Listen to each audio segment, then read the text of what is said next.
আসসালামু আলাইকুম সবাইকে। আমি আজকে নিয়ে এসেছি নতুন একটা রান্নার রেসিপি। আজকে গরু মাংস দিয়ে তেলে ভেজে আলু দিয়ে মাখো মাখো ঝোল করে রান্না করে দেখাবো আপনাদেরকে।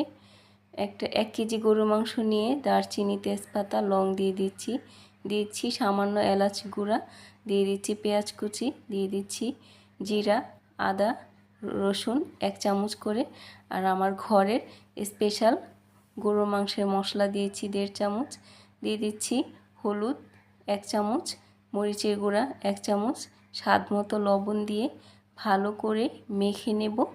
আমি এটা মাংস সাজিয়ে বসিয়ে দিচ্ছি। এখন হাঁড়িতে বসিয়ে ঢেকে দিব। ভালো করে কষিয়ে নিচ্ছি এভাবে। দিয়ে দিচ্ছি কাঁচামরিচ।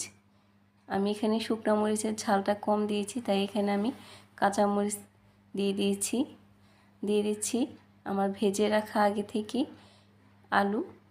এখন একটু মাংসের সাথে ভালো করে কষিয়ে নেব। দিয়ে দিচ্ছি গরম পানি দিয়ে এটাকে ঢেকে আরও কিছুক্ষণ রান্না করে নেব। এরপর যে দিয়ে দিব পেঁয়াজের বেরেস্তা দিলে স্বাদটা বেশি আসবে, তাই চেষ্টা করবেন বেরেস্তাটা যাতে দেওয়া যায়। দেখেন রান্নাটা খুবই ভালো হয়েছে, খেতে এটা অনেক ইয়াম্মি মজা। ভালো থাকবেন, আল্লাহ হাফেজ।